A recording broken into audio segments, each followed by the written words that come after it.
Welcome to Seltzer Squad, the podcast about staying sober in the city, with your hosts, Kate Sander and Jes Valentine.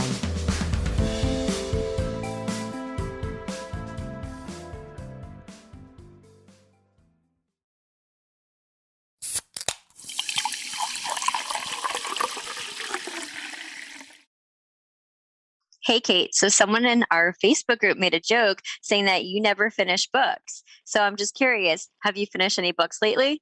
So I believe the last Audible ad was talking about Blackout, and no, I haven't finished that one. I often don't finish books, but I don't feel bad because I'm just listening. I'm currently listening to a book on emotional childhood neglect called Running on Empty, and if you guys sign up to audibletrial.com/Seltzer Squad, you can get your first month for free and listen to books haphazardly like we do. The best part about listening to a book on Audible is it's kind of like a podcast. You can drop it at any time and pick it up anytime. So definitely use our promo code and get your first month free.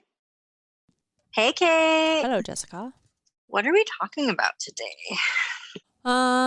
So I think because it's January, many people might be finding us for the first time or participating in a dry January.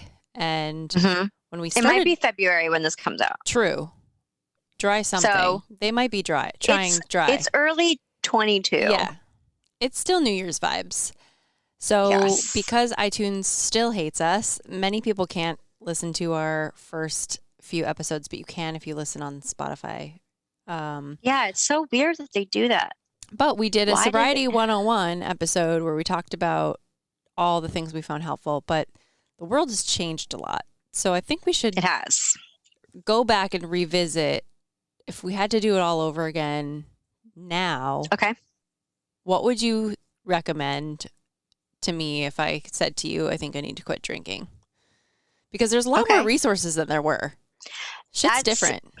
That is for damn sure. That's actually what I was going to say is there's so many more things now. Like books even, just there's so many more books. There's so many different like platforms. Yeah, like it's pretty crazy. So if someone came up to me and said, I want to quit drinking, what do you think I should do? I would probably be like, hey, there's this podcast y'all should check out called Seltzer Squad. You would plug us? No.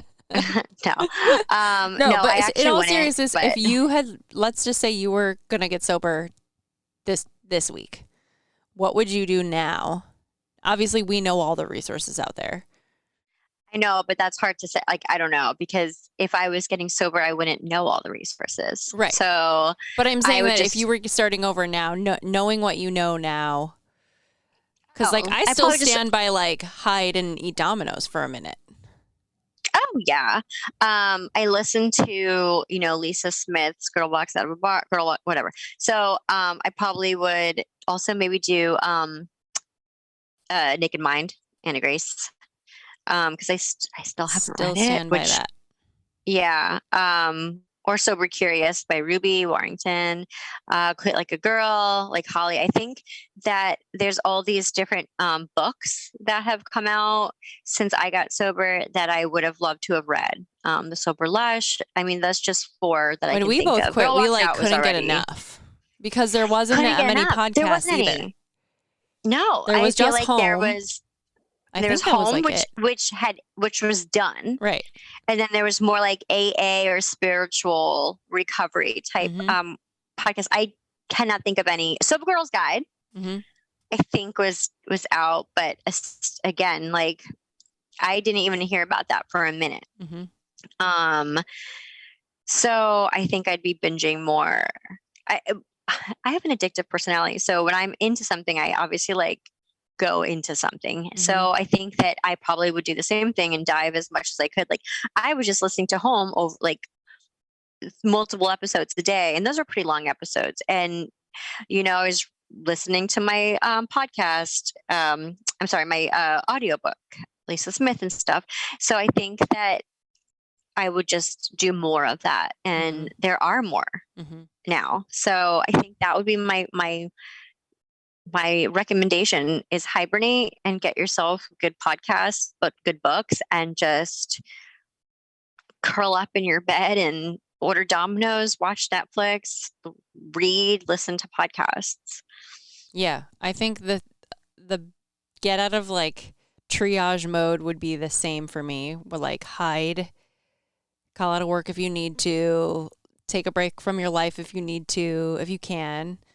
Lie if you need to. I still stand by like if you got to make like if you get COVID and you got to take a week off of work, like I don't know if it's, you know what I mean? Week off of drinking. Yeah, like but the same thing, I think I was looking for connection, which is why I was listening to the books and listening to the podcast, because I was craving, like, no one in my life outside of like one friend had quit drinking. So I had like you feel alone. Yeah, I had no frame of reference that like people even did that. So I was just consuming as much like audio content and like pretending they were my friends and listening to them. And like,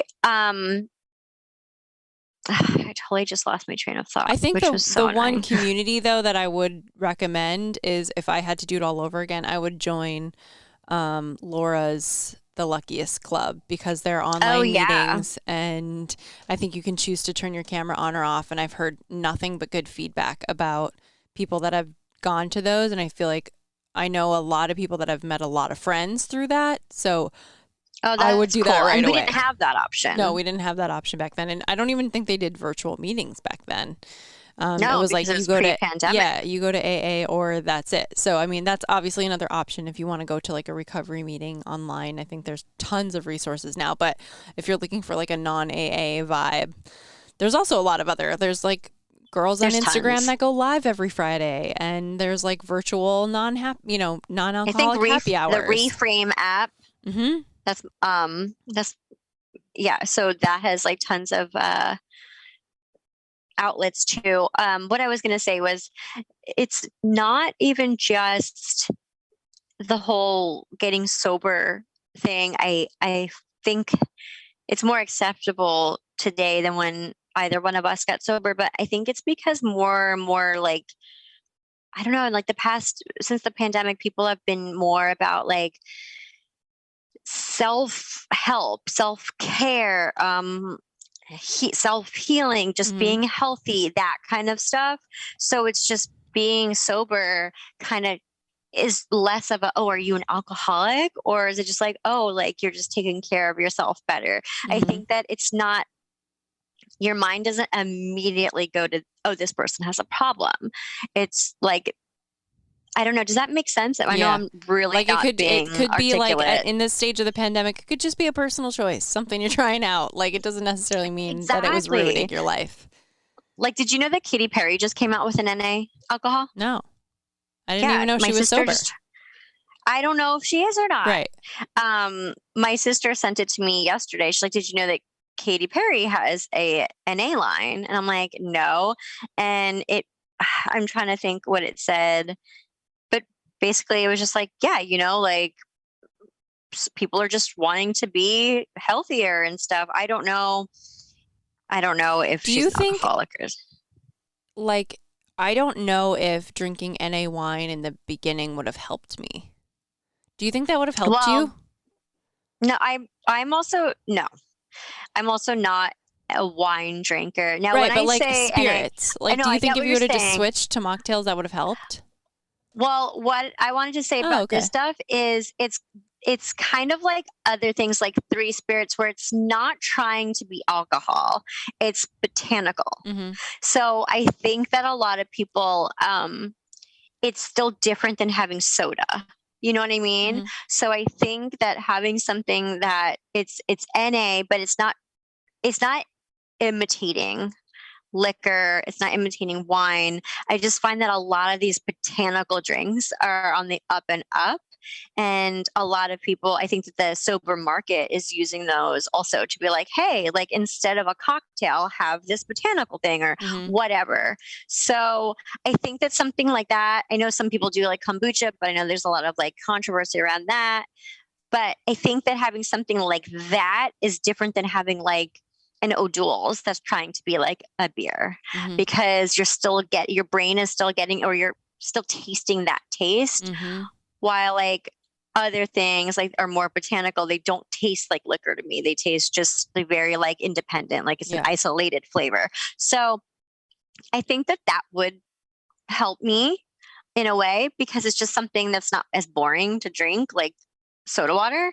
But I do think that, like you said, just like replacing in the early sobriety, replacing something with an NA version that tastes exactly the same wouldn't really I help think me. that might be harmful to me. Yeah, I would have. I definitely needed a replacement abstain. drink, so I had like 10 Diet Cokes or whatever the fuck, like, or food. Yeah. Like you need some sort of like pacifier, sugar, whatever it is. You need other indulgences to fall back on. That was my big thing when I got sober, was I was craving ice cream a lot in the beginning. And I still, like, as soon as I finish dinner, like before I get up from the table, I'm already eating a candy or chocolate. Mhm. Like, it's crazy. I don't know why. I just like immediately need something. And I don't know if it's like a mental thing. I don't know if it's like a dopamine thing. I don't know if it's just because I prefer sweet over savory. I also saw a TikTok that said if you immediately eat something sweet after like eating something else, and maybe you have ADHD, which I'm not going to get down into that hole because I get a lot of ADHD videos. Yeah. But yeah, having sugar around, I think, is good because you're probably going to have sugar cravings.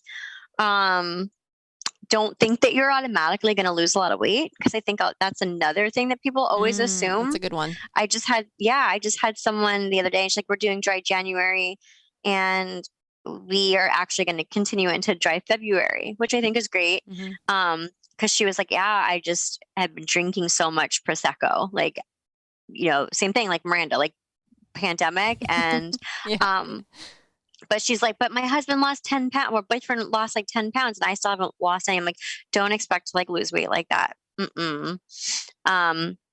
So realistic expectations, I guess. I still stand by go to bed. Go to bed. Yeah. Like I would go to bed at like 7:30 at night and lay in bed. Mm-hmm. You just can just be on your fucking phone. Yeah, just to not be like around, like if I had alcohol in the house, or like just to break the routine. The good thing about like people getting sober now rather than pre-pandemic is that you have the excuses to not be out or like legit. Yes. Like you really, like, we can't be out, you know. For someone like me who was out at least, let's say 5 nights a week, it would be weird for me to just all of a sudden not be out at all. So it's nice. How weird would it be now to be out 5 nights a week? Oh my God, I would kill myself. Like, no. I could not. I can't even think about it. Like, that's so stressful to even think about. It's stressful to think about doing one thing. I had lunch with Sophie yesterday. Lunch. Mm-hmm. And it took all my strength to put clothes on. I wore hard pants once since the pandemic, I'd say, because I don't really fit in them, but also because why? They're not comfortable for me. I think changing up the routines at home would be really important now, because we spend a lot more time at home. So obviously getting the alcohol out of the house, and or asking a partner maybe not to imbibe for a while, not have it around, keep it out of, like, put it in a cupboard, just keep it away for a while. Yeah. And then stocking up on replacements like seltzer, or like, I don't know if I would suggest to somebody like, yeah, go get alcohol-free beer, wine, spirits, all that. I think I would just be like, get yourself some soda. I feel like that's better for toddler sobriety rather than baby sobriety. Yes. Personally, but that's just like my own thing. Yeah, that's been my own journey. Yeah. I would say that that is something that is not really relatable. Like, say I was still drinking during the pandemic. So pre-pandemic, drinking just didn't really keep alcohol in the house. Mm-hmm. I would have like maybe some ciders in the fridge, you know, here and there, but for the most part, I didn't drink at home. I was very much a social drinker. I'd go out to drink. But if I was still drinking during the pandemic, then I probably would be drinking at home. I drink at home. So that would be an interesting, I don't know what the word would be, but just a different type of struggle, you know, than to like, take yourself out of the bar, but you can't take yourself out of the home. Mm-mm. So for me, I equate drinking with bars, not at home. So if you equate drinking at home, that's got to be tricky. And I'm really grateful that that's not my Yeah. struggle or anything that I have to struggle with. I think that's where, for me, it got like the witching hour was hard because I would drink when I cooked or drink when I came home, have a drink when I start drinking when I came home from work. Yeah. And so, yeah, I think that's why having a variety of replacement stuff was really helpful, because there are going to be those moments where you like go stand by the fridge or whatever, where you're like, okay, this was normally the time when I would like open the bottle of wine and then go sit on the couch or whatever, do whatever. And I needed something else. So if that was candy, if that was takeout, and then sometimes I would just skip all of that altogether and just put myself to bed because I needed to just break the habit. And in a couple of weeks, you don't think about it every single, you know what I mean? Or you think about it and it's more of a fleeting thought because you've broken the dependence in your head, you know? Right. So far we've got lie, hibernate, have provisions. Yes. I think that have provisions. I guess lie sounds bad. I guess for me, it's more of an escape, like an escape plan of if you need like a break from your life and you need to escape from it. I find lying permittable. Okay, how about this? Instead of saying lying, you don't owe anybody anything. Sure. Like no one is owed an answer. Right. No one is owed an explanation why you're not drinking, or whether it be for a night, a week, a month, a year, forever. Like no one, I don't know. That's none of anyone else's business but your own. But that's way harder if it was like you all of a sudden are sober today and I call you and I'm like, let's go to blah, blah, blah. I think a lie is acceptable because you might not be like, you know what? I don't owe you an explanation, Kate. I'm making a change in my life. Like, I don't owe you any information. You would be like, I actually have diarrhea. And I'd be like, okay, cool. Don't come out. I don't want you to shit your pants. Like, that's okay. I'm picking up what you're putting down. That's true.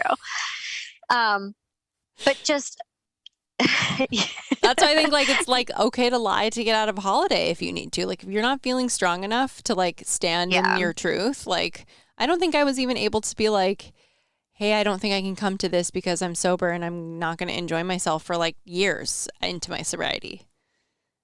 And that's like partially because those conversations make me uncomfortable as a human, but I also wasn't like strong enough to like stand up. I didn't have like, I don't owe anybody. Like I felt like I owed everybody, you know? I know. I think that also remember that no one cares as much as you think they do. That's huge. Because that was a big thing. Like we were always worried about people judging us. And I think that the only people that really judge others for getting sober are people that have issues themselves that they don't want to address. Correct. So they'll like poo-poo it, you know? I was thinking about this the other day. I know I have a lot of like memories I still look back on and cringe about myself, but I don't really have as many about other people. You know how you have like very vivid ones of yourself. Yeah. But then I was trying to think like, how many times have I actually seen TJ like hammered? And I think I can still think of a few, but I can't even really remember everything that happened. Where like, you know, maybe the day after he was super hammered, it was fresh. But like as time fades, like the memory of the, like if I think back on you, there are pictures of a lot of like you being out, but I can't remember that many times of you like actually being out and being super fucked up because the memory of you fades, but the memory of myself doesn't yet. I don't cringe anymore, but I'm like, oh yeah, that happened. Yeah. And this is something that I saw actually, it was a comment on TikTok, believe it or not.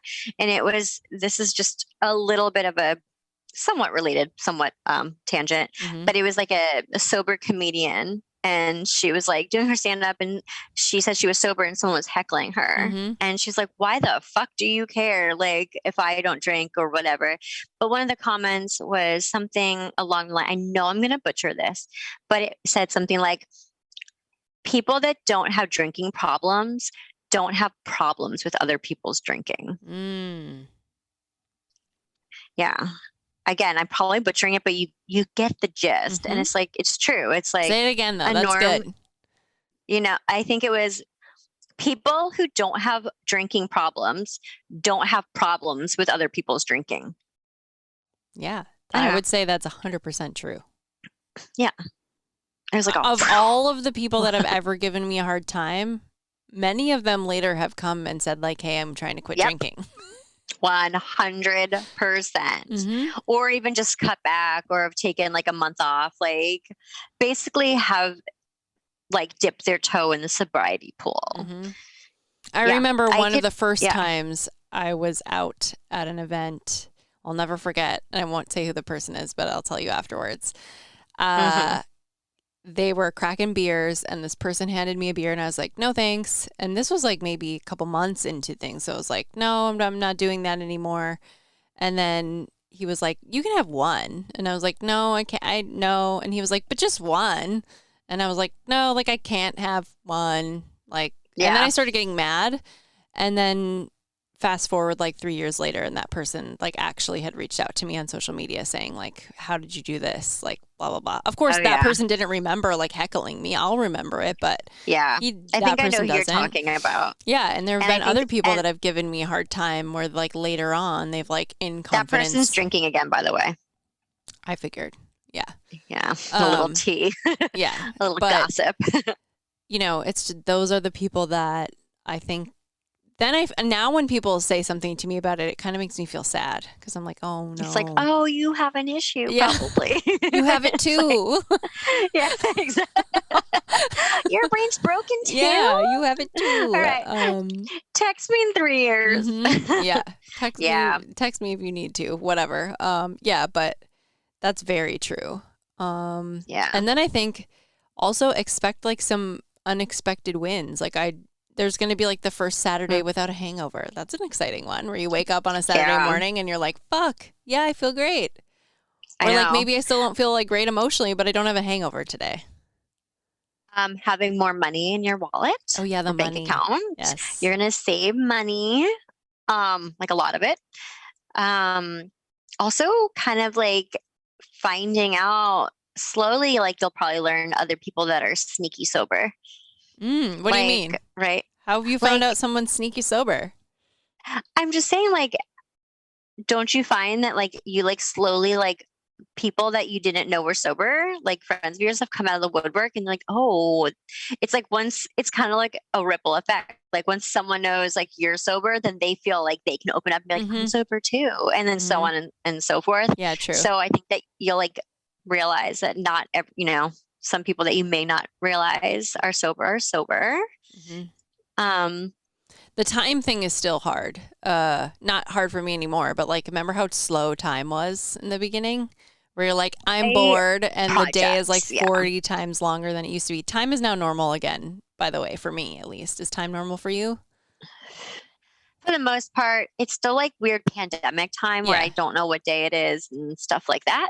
I feel like it's almost like Groundhog Day every day, but that's my own choice. Like I just have my routine and I don't like fucking do anything about changing it because it's just where I'm at right now and I'm okay with it and I don't owe anybody explanations. I remember being so fucking bored on the weekends though. I was like, normally I would be at brunch. Normally I would be taking a, anxiety disco nap. Like Sundays would be full of like day drinking and like being anxious.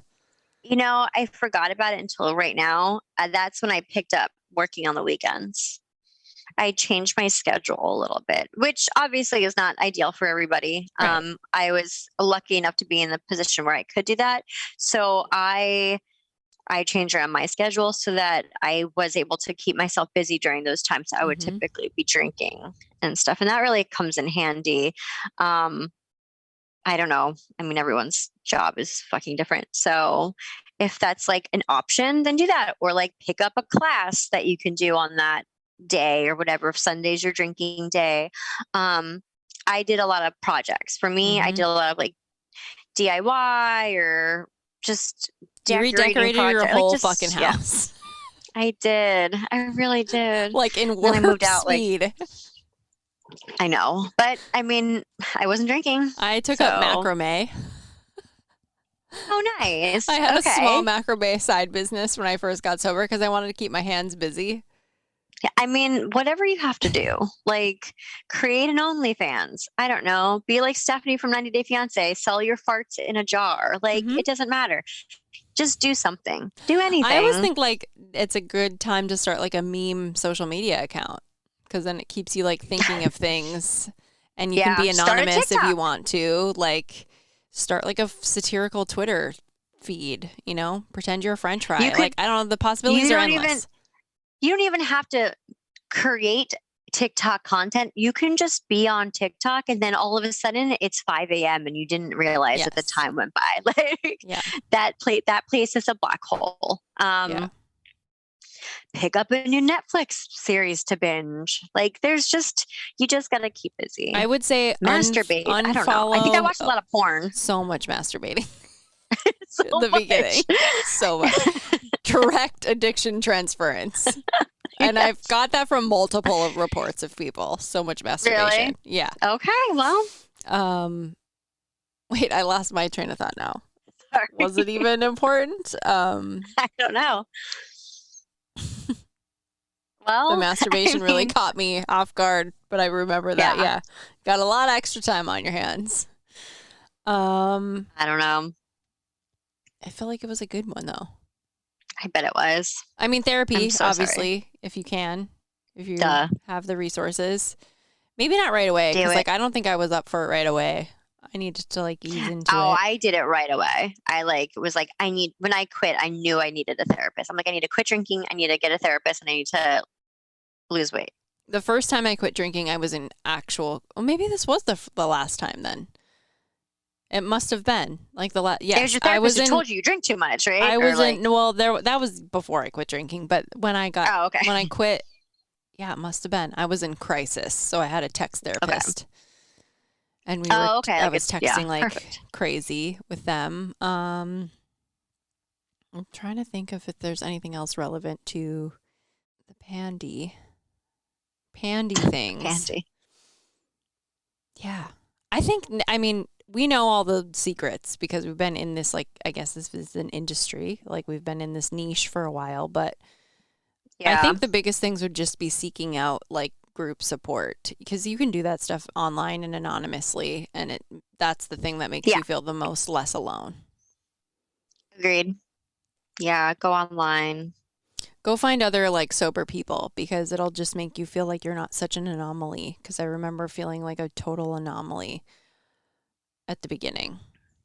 Yeah. And then like if a lot of your friends are bar friends and stuff, then you're gonna want to find friends with healthier habits and Mhm. activities And maybe anyway. not right away. so- Like just, be okay with like sitting a couple out. Exactly. And yeah, I think the therapy is key for like dealing with the feelings that are going to come up because you're going to be feeling them all right away. I agree. I think these are good tips. Mhm. I think this was good. I think Did you this know that I'm going to reboot- be 6 years sober next month? What does that make me? Is that like child sobriety? Are we in adolescent sobriety? Like You're where are like we? You're like grammar school Am I like preteen? sober. Yeah, grammar school sober. No, What you're is not a tween yet. Not a well, what is grammar school? That's like regular elementary grade school. school? Okay. Yeah, I'm Yeah, like grade grade school. school. My second grade sober. Oh my God, that's crazy. Yeah, like your alphabet, your numbers. Now you're just like Like now I understand doing the why Lisa equations. Smith is so powerful. Cause like I think when we started the pod, she had already had 10 years of sobriety. yeah, And she's she like did. Wonder Woman. And now like, I finally, It's starting to make sense. it's right? starting to make sense. Like the getting what you want is starting. Like, I think the thing now that's like the beginning of early sobriety for baby sobriety for me was figuring out like leveling out, and then toddler sobriety is figuring out. And now I think the last couple of years has been like I'm identifying what I want, but I'm afraid to ask for it. And now I'm getting into the like, we're going to ask. What do we have to lose? Like Exactly. we're in the asking. So I don't know what comes after, but I'm in this sort of like, what the, like nothing You'll to let lose. us know in a year. Yeah. Like I was on a random like conference call with people and they mentioned that they were looking for like an additional like team member. And I was like, literally just like in the moment, like, well, I can help you with that. And I had no plan and no idea what I was doing, but I was like, fuck it. I don't have anything to lose. Like, I might as well tell them, and I might crash and burn with this like random pitch, but fuck it. Who cares? Whatever. And like, were they interested? No, but like, do I care? Also, no. No. Let So I us think work that's for you. new. Yeah, like, fine, fuck it. Who cares? So I'm much more in the who cares. Also, baby sobriety is you need to let yourself be uncomfortable. You have to You're going to get be like a baby. comfortable with being out of your comfort zone. Yeah. You be prepared. You have to put yourself out of your comfort zone because you're creating you will be. Yeah. a new comfort zone. Yes. So yes. we'll have to How do one of sober these are you? again. I don't remember. I don't either. Let me 3 or check 4 my app. this year. I think I'm gonna be. I don't know. Here, hang on. You guys, are you so proud of us? Quit that. I'm proud of us when we talk about it. Yeah, let me open my app. September 10th, 2018. So I'll be 4.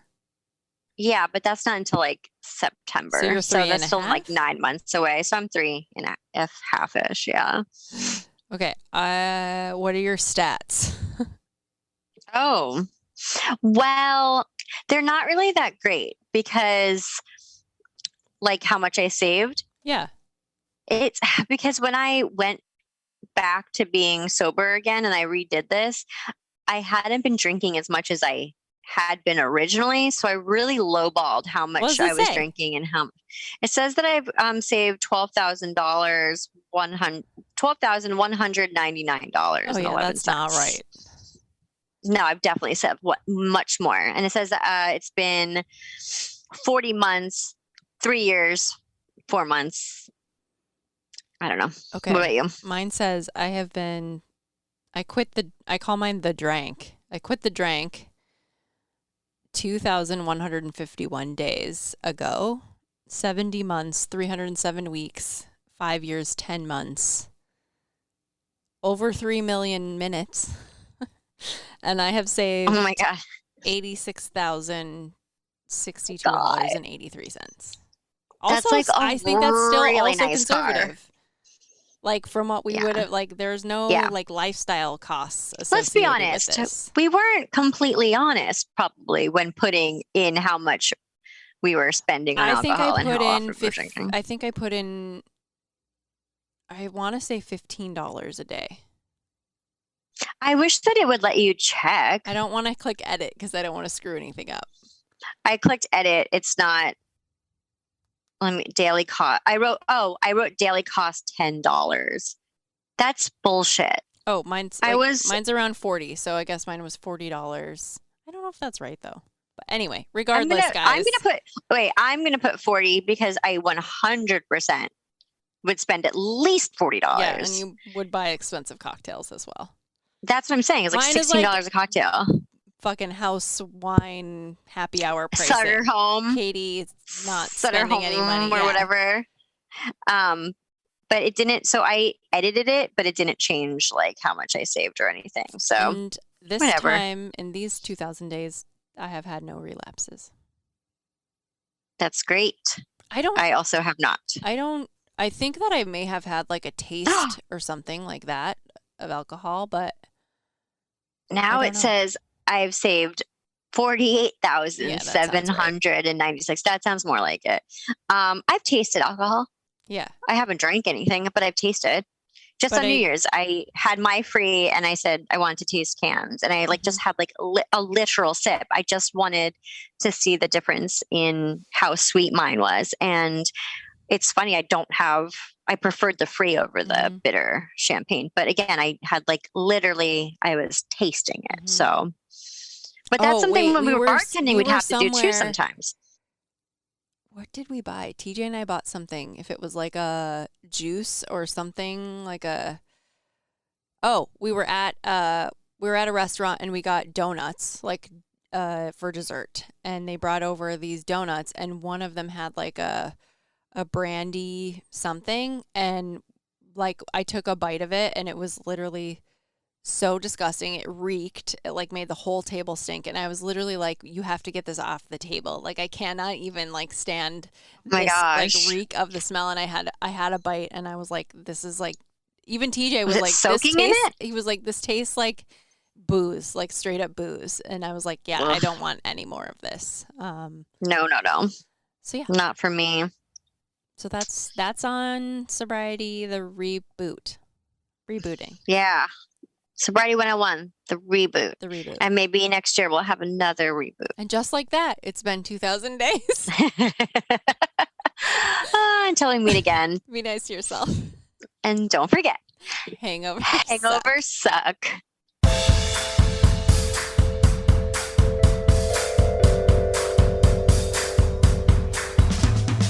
Thanks for listening. Don't forget to rate, review, and subscribe to this podcast. Every review helps other listeners find us.